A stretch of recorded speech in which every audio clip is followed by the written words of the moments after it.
Muduchintalapalli mandal Congress party ఆధ్వర్యంలో మూడుచింతలపల్లి గ్రామంలో Malkajgiri parliament Congress అభ్యర్థి పట్నం సునీత మహేందర్ రెడ్డి గెలుపు లక్ష్యంగా మూడుచింతలపల్లి మండలంలో కార్నర్ సమావేశం నిర్వహించారు।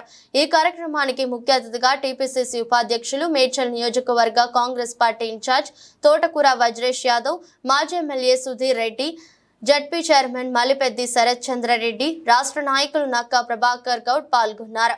ఈ సందర్భంగా ఆయన మాట్లాడుతూ దేశంలో రాజ్యాంగాన్ని మార్చి రిజర్వేషన్లు లేకుండా కుట్రలు చేస్తున్న బీజేపీని ఓడించి చేయి గుర్తుకు ఓటు వేసి కాంగ్రెస్ పార్టీ అభ్యర్థి సునీత మహేందర్ రెడ్డిని భారీ మెజారిటీతో గెలిపించాలని కోరారు। మూడుచింతలపల్లిలో వీరారెడ్డి సాక్షిగా ఎన్నో సమావేశాలు ఏర్పాటు చేసుకున్నాం। ఇవన్నీ సమావేశాలకు మన గౌరవ ముఖ్యమంత్రి ఆనాడు పార్లమెంట్ అభ్యర్థి ఉండే ఇక్కడ ఒక దళిత దండోరా మీటింగ్ పెట్టుకున్నాం।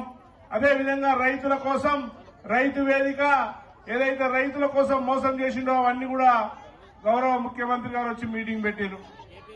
మరి ఆనాడు ఎన్ని సమస్యలు ఉన్నప్పటికీ కూడా యుద్ధం చేసి ఇక్కడే కుమ్మరెల్లవ ఇల్లు కూలిపోతే ఒక ఇల్లు కట్టి అనేటువంటి ముఖ్యమంత్రి మన కేసీఆర్ అని చెప్పి నేను తెలియజేస్తా ఉన్నా।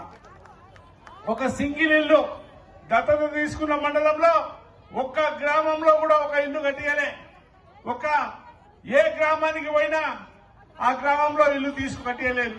దానితో పాటు ఇక్కడ భూముల సమస్యలు మరి గౌరవ ఆనాటి ఈ ప్రాంతంలో ఉన్నటువంటి మంత్రి మల్లారెడ్డి గారు ఆయన బాధకు పెట్టలేక ఆయన బాధ లేకలేక ఎన్నో కేసులు పెట్టించుకొని ఎన్నో ఇబ్బందులు పడి నలిగిపోయినటువంటి కాంగ్రెస్ పార్టీ కార్యకర్తలను ఈనాడు మన రేవంత్ రెడ్డి అన్న గారు ముఖ్యమంత్రి అయ్యారు।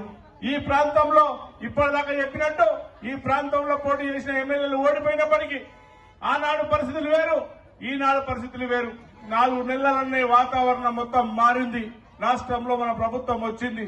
మన కోసం ప్రశ్నించాలంటే మన లక్ష్మాపురంలో ఉన్నటువంటి భూముల సమస్య గాని, ఈ గ్రామాలలో ఉన్నటువంటి డబుల్ బెడ్రూమ్ల సమస్యలు గాని, ఇంకా మంచి నీటి సమస్యలన్నీ కూడా తీరాలంటే మనం ఎంపీని గెలిపించుకోవాల్సిందిగా నేను కోరుతా ఉన్నాను।